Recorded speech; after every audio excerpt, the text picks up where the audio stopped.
நோன்பின் நீயத்தை எப்போது வைக்க வேண்டும், அதை எவ்வாறு வைக்க வேண்டும் என்று கேட்கிறார்கள். நோன்புடைய நீயத்தை பொறுத்தவரையில் அந்த இரவு வைப்பது சுன்னத்தானது. மல்லம் யுபையித்தி சியாம ஃபலா சியாம லஹு என்று ஸல்லல்லாஹு அலைஹி வஸல்லம் அவர்கள் சொன்னார்கள். அந்த இரவில் நீயத்து வைக்காவிட்டால் அவருக்கு நோன்பில்லை என்று.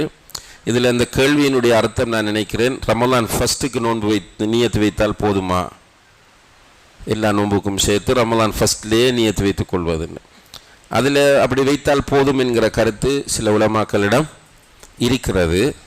ஆனால் ஒவ்வொரு நோன்புக்கும் தனியாக நீயத்து வைத்துக் கொள்வது தான் மிகவும் ஏற்றமானது, மிகவும் பொருத்தமானது, மிகவும் சிறந்தது. நீயத்தை எப்படி வைப்பது?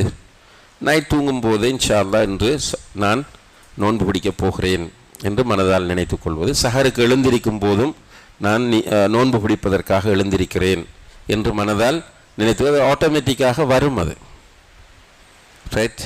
சின்ன குழந்தைகளை தான் தேவையான சில நேரம் சொல்லிக் கொடுக்க வேண்டியிருக்கும். பெரியவர்களை பொறுத்தவரையில் சஹருடைய நேரத்தில் எழுந்திருந்தால் அவருடைய நியத் என்ன, நோன்பு பிடிக்கிறதுக்காக. ஆனால் சில ஊர்களில் அல்லது பல ஊர்களிலே இருக்கிற நடைமுறை என்ன, தராவிஹ் தொழுகைக்கு பிறகு நியத்தை சொல்லிக் கொடுப்பார்கள். எப்படி?